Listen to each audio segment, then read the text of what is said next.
Okay. Today's date is June 27th, 2016. My name is Leah Michelle Cash, and I'm interviewing Deborah Franklin for the Archiving Black History Project in the Inland Empire. Her name is spelled Deborah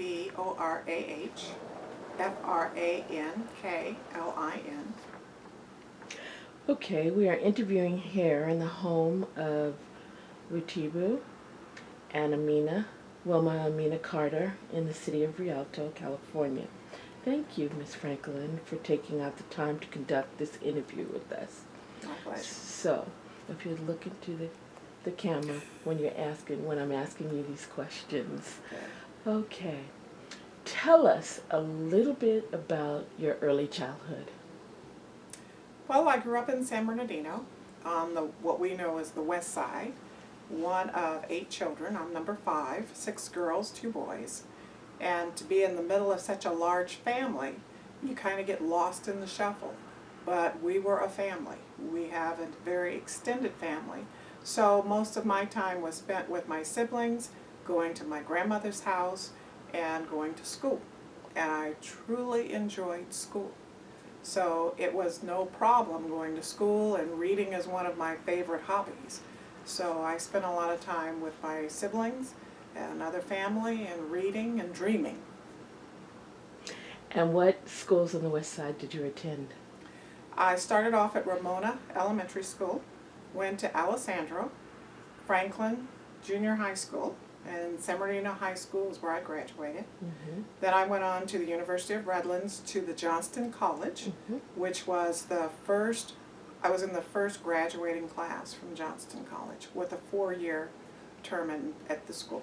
Okay, so we have another San Bernardino High School alumni. So what year did you graduate from San Bernardino High School? 1969. 1969. Woohoo!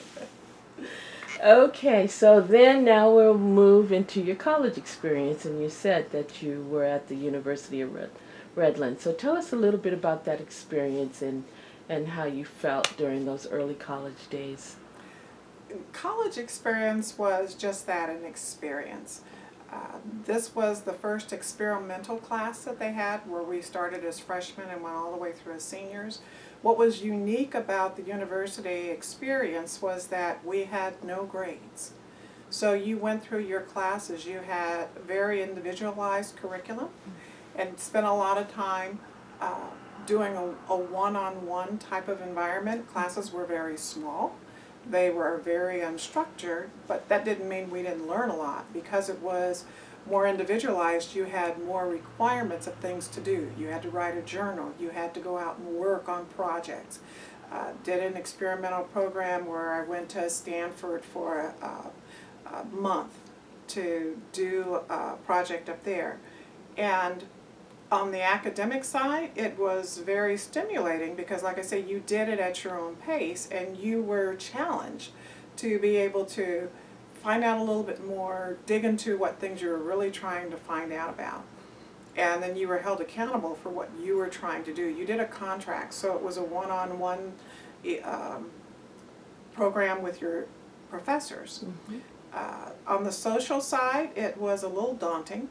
Having grown up basically around my family, it was very strange to be in an environment where they made sure there were 4 African American females, 4 African American men, and we ranged over both freshmen and sophomores and then juniors. Mm-hmm. And being in an environment where people acted like they've never seen black people before.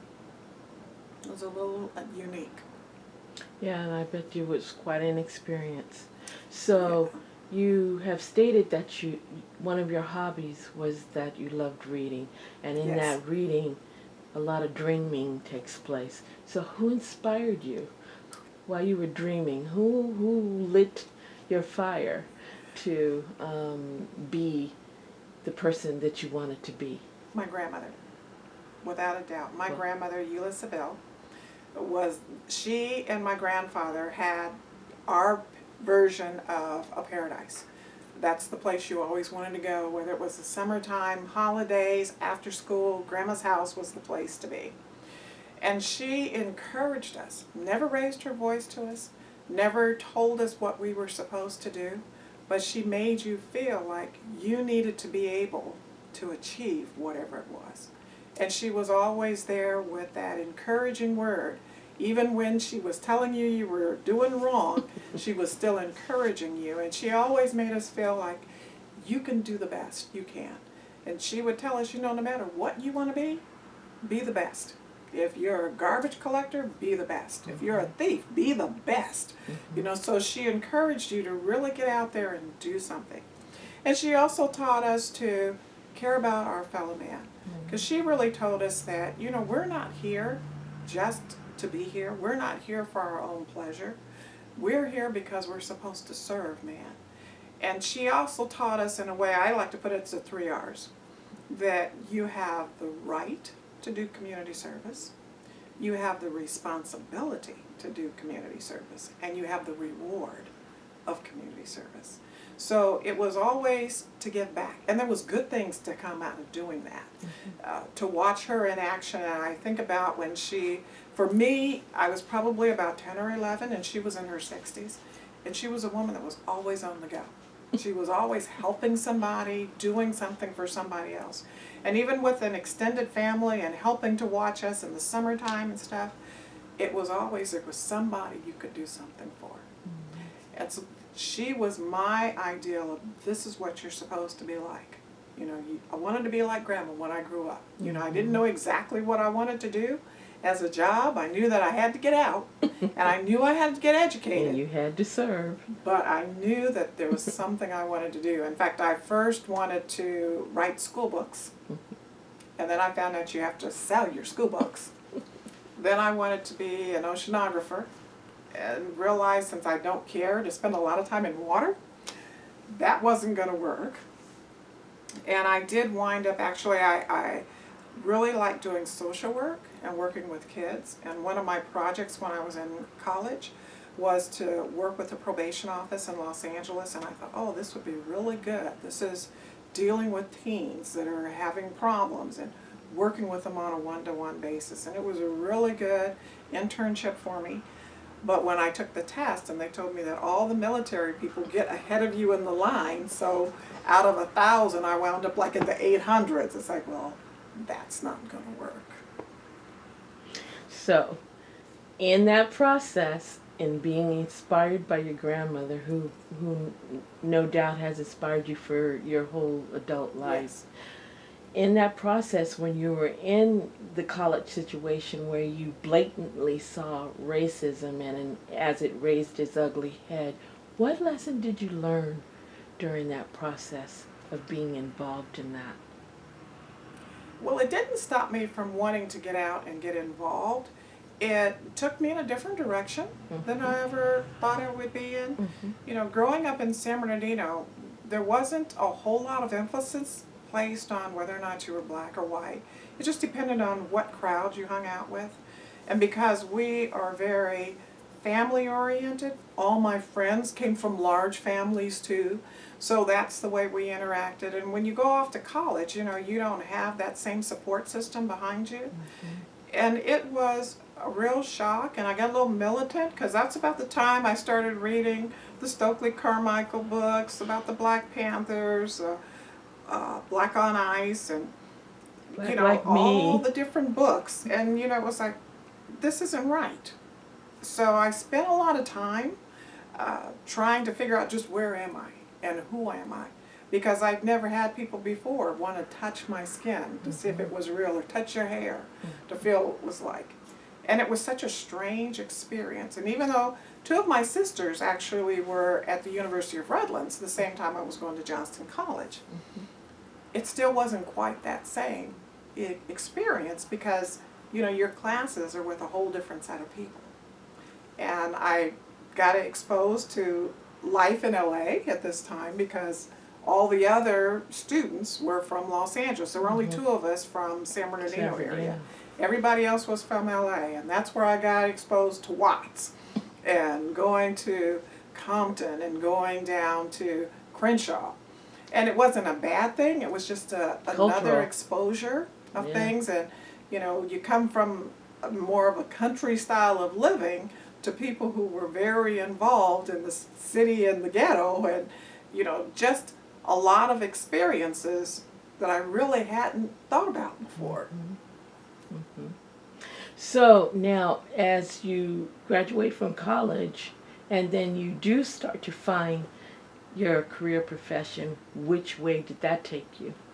Well, my first thought was, and I had majored in sociology, a minor in history, and I really wanted to get involved with young people. And I thought maybe, you know, sticking around a college campus would be a good thing, but I found that I really didn't have the right attitude for that. Thought about teaching, totally didn't like that. So I tried to get involved with doing different things, and I had relocated to Los Angeles at this point. So I actually wound up teaching adults to learn for their GED until I started, and I graduated in '73, and in '74 I went to work for Allstate Insurance. I had no idea what insurance was. You know, it was just a word that you heard, but I needed a job, and I needed to support myself. I was a very strong, and still a strong believer that I should not have to have anybody take care of me. I want to take care of myself. So I went to work for Allstate Insurance, started as a customer service representative, and learned about insurance. You know, it was always a word that you heard, and it wasn't the same as growing up. We always heard about golden life insurance. Mm-hmm. Auto and homeowner insurance are nothing like that. So I worked my way up, starting from a customer service rep to an inside adjuster to an outside adjuster, handling auto claims, bodily injury claims, or casualties. Then went on into management and took over homeowners insurance, subrogation, different areas of it, and learned all the different aspects of handling insurance claims, and stayed in that world for 28 years. I was going to say how long. 28 years. And in fact, I retired earlier than I anticipated because our office through the time that I worked for Allstate, I went from Los Angeles to San Diego and back out here to Riverside County. And the office that I was in relocated from Ontario to Diamond Bar. Mm-hmm. And living in Banning, it was 3-hour drive every day. It was going to be an hour and a half each way if there was no accident. So I talked to my financial advisor, and he said, you know, you can retire, because I was moaning and groaning about this time I would spend on the freeway every day. And the company, it was very interesting, the company said that there was no way I could work like a 4-day week and not be on the freeway, because that's 15 hours, it's, to me, Going equals back 2 and working forth. days. And my manager said, no, you know, we need you there every day. So I took the early retirement package, and then right after I retired, they let people that moved to other offices work 4 days a week. And it was part of, you always wonder what was different. Here I am, a manager, I've got 12 people working for me, but you know, we're downsizing, and you know, it's okay for you to leave early. And then you have other people that are adjusters, and yeah, we'll accommodate whatever their schedule is, but we can't accommodate yours. Here we go again. Yep. So you mentioned the city of Banning. Mhm. So I was going to lead into how did you Get to Banning. get to Banning? Well, I was working in San Diego. When I was working in Los Angeles, I met a man. We got married, relocated to San Diego where he was working. We divorced, and I had one daughter. And my oldest sister believes all of us should be married. So she introduced me to a man who was on the fire department in Banning. And since he lived there, he was agreeable after we had dated for a while. We decided to get married, that he would live wherever I wanted to. And I'm a little old school, and I thought, well, I'll move where you are, because I had the opportunity to transfer. He could not transfer. He actually worked for the city. And I didn't really believe in that. You live in one place and he lives in another, and neither did he. He's even more old school than I am. So I relocated to Banning, and that's where I've been for 31 years. 31 years. Okay, so we know that you were previously the mayor Yes. of the city of Banning. Yes. So explain to us a little bit about that journey. That was an interesting journey. When I retired, and I retired at the age of 50, my plan had been at that time to spend a little more time with my daughters. I have 2 girls, and I had really spent more time at work than I had with them.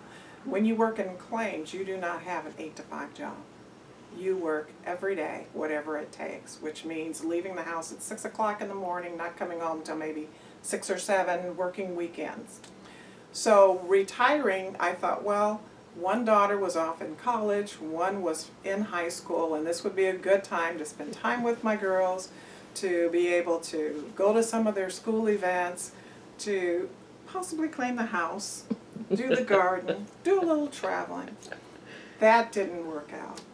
I did get a chance to spend time with my younger daughter in terms of going to some of her sports events, her school events. And with my older one being in college, getting a chance to go without having to worry about the fact that we were going to, she was in school in Colorado at the Air Force Academy.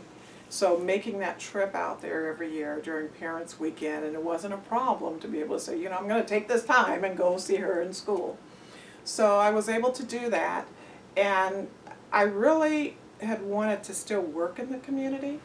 So I started off at one of our food kitchens called Carol's Kitchen, and I worked there every week, and I worked in the kitchen, and it was truly a wonderful experience. The head cook taught me a lot more about cooking. You know, I grew up in a big family, so I was used to cooking for 10 people.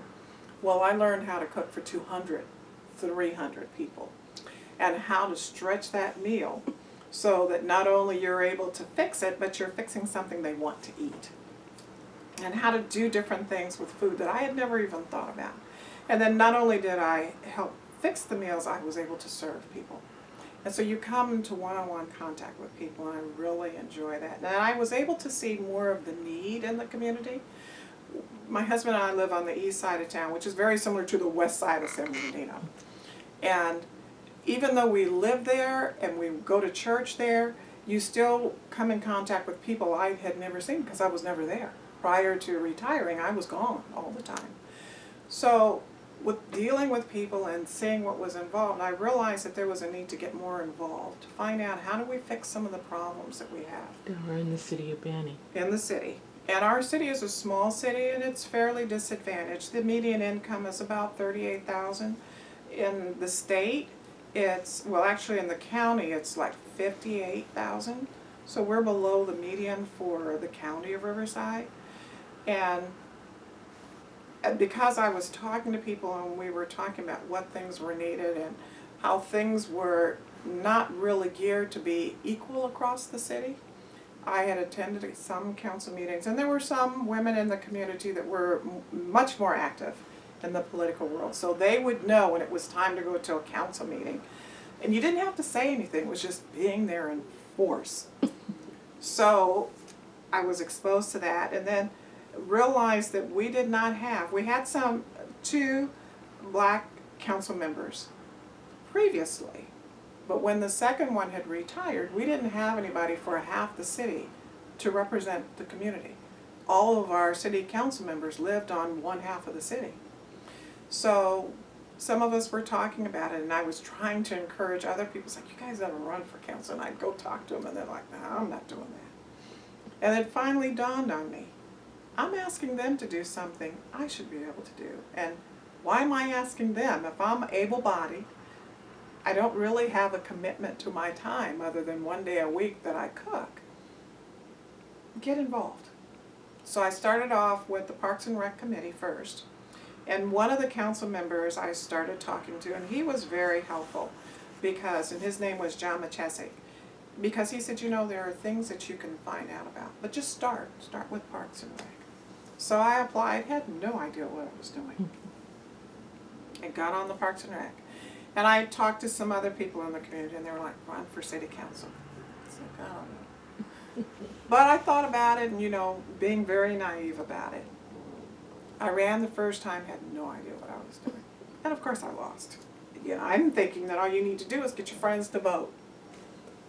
In a city of 30,000 people, 12,000 registered voters, there was one flaw in what I was doing. Is that we have a gated community of 6,000 residents.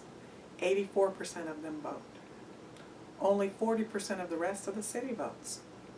So, I needed to have a way to get into that gated community. And one of the things that I supported when I first started running was that we needed districts. We needed to be able to have people represented across the city, not just in different parts of town. The gated community did not like that idea. They always had 2 to 3 council members on the council. Without their support, you do not win. So the second time I had talked about it, and they knew I had talked about it, and we had talked about a petition. And my name was on it, and they were, no. Well, finally, it got a little educated, got a little more knowledge, and realized that you need to temper my stand a little bit. And even though I still believe in we need citywide representation, I said our city might not be big enough at this time for districts. Saying that, I won on the 3rd time that I ran. And I have to thank Lois Carson as one of the people that encouraged me to keep running. Because after the first time, it's like, I don't know about this. She said, you gotta do it again. Second time I had gotten more votes, but without winning, it's like, I don't know about this. The door knocking is not a problem. You know, when you go out and talk to people door to door, asking for money is tough because that's what it really takes. You have to have money for all of your street signs or yard signs, your flyers in the mail, you know, all the things that you want to do, the coffees you don't pay for, but you have to have some way to reach people.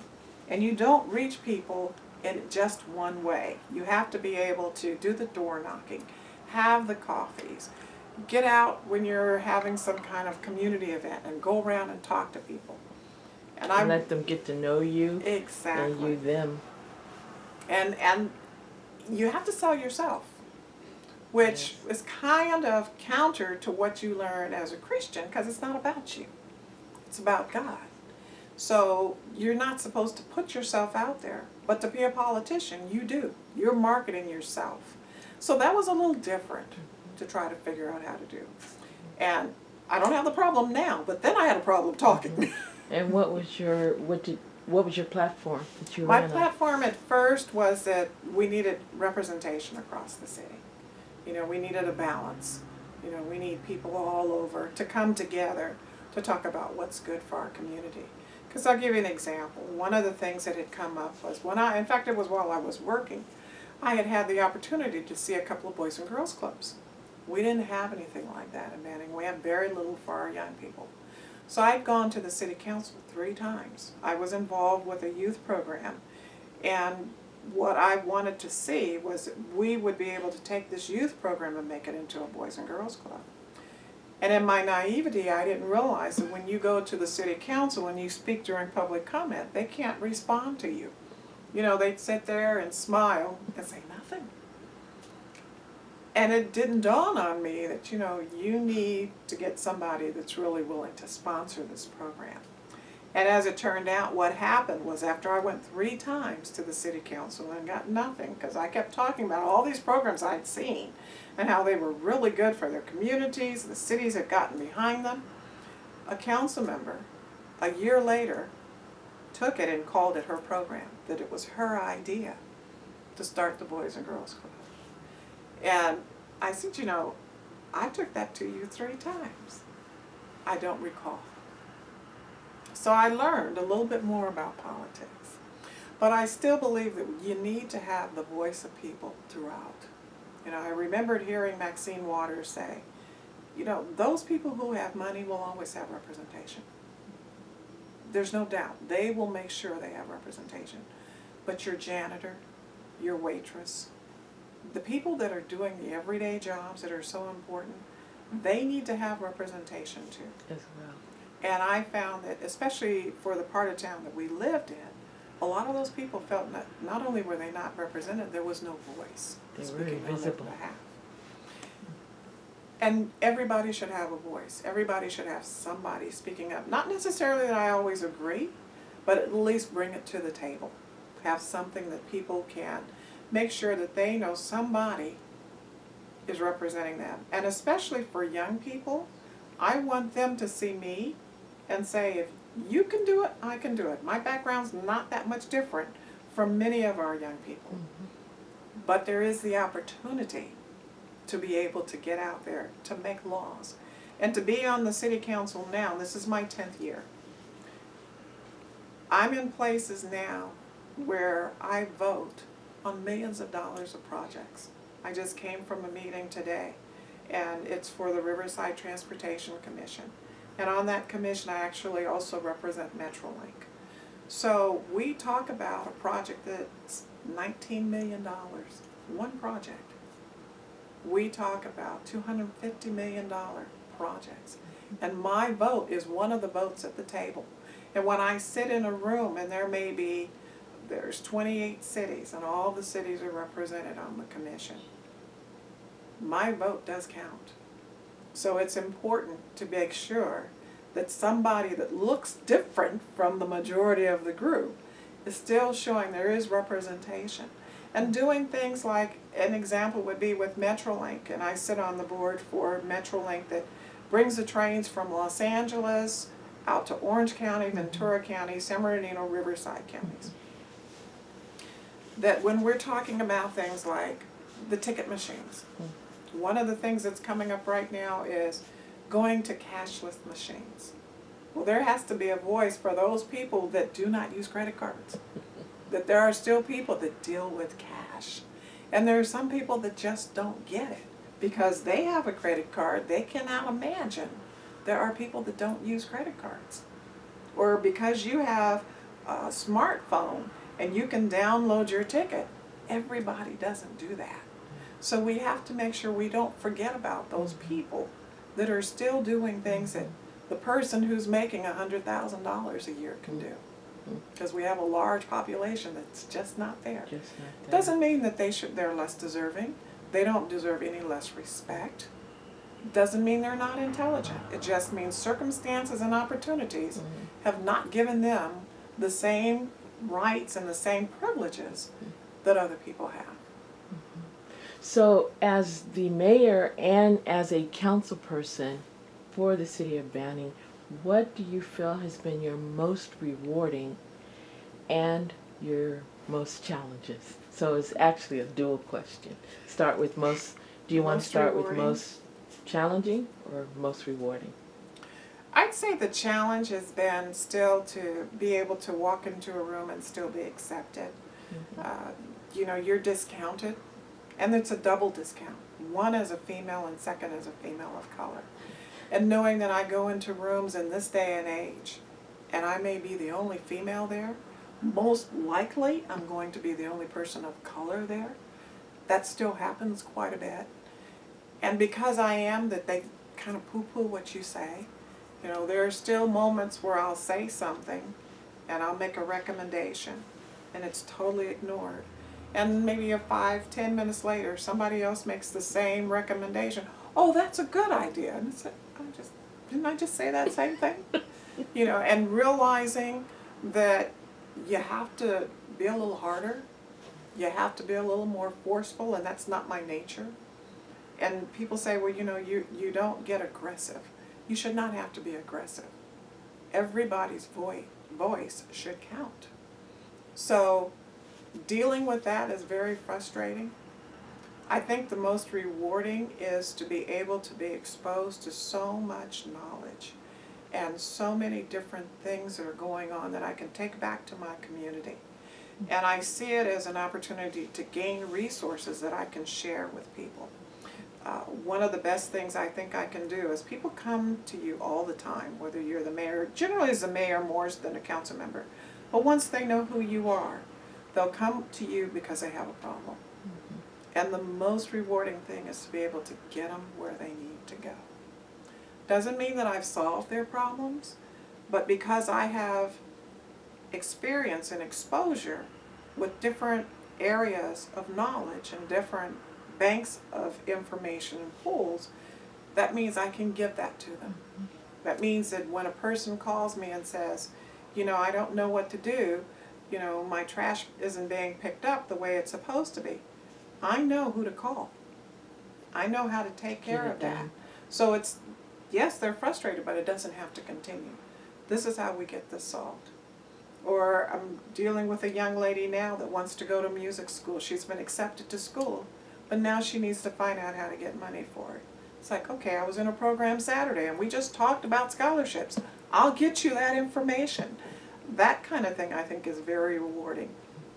And to sit and try to make programs work. A lot of the things we're still working on in Banning, we have some challenges still. But to be a part of trying to make our city a better place for the people that live there. Goes back to the 3 R's. Mm-hmm. Very much so. Yeah. So, what if a young person views this 10 years from now or even 20 years from now? What do you want your legacy to be and follow through on that that young person seeing this video will agree and said, well done?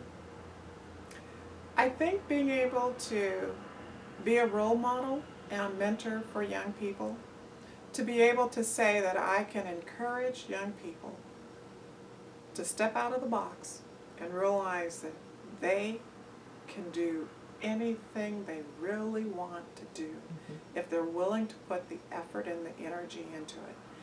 It may not be to take them exactly where they want to go, but if they have an overall goal to help people to be a decision maker in life, they can do that. We have too many ways today for people to feel like they don't have the opportunity or they don't have the right. Yes, you do have the right. And you can demand the respect at the same time. And if nothing more than to let other people see, yes, we do have African Americans. We do have women who can sit at the table with you. And we can make decisions just like you. And we can make this world a better place when we're willing to work together. I think that's one thing that as a female I do, and I've had a lot of experience now in trying to get people to work together. And I'll give you an example. I was called about 2 years ago, actually 3 years ago now, by our county supervisor, because we had some problems with our water districts. And we have 13 water districts in our area. And he asked me if I wanted to be a part of this alliance that was going to be started. And it was a water task force. And I said, sure. You know, water is one of the things, since a little girl, we've always heard about, you know, water is an issue. My first meeting, I was elected chair.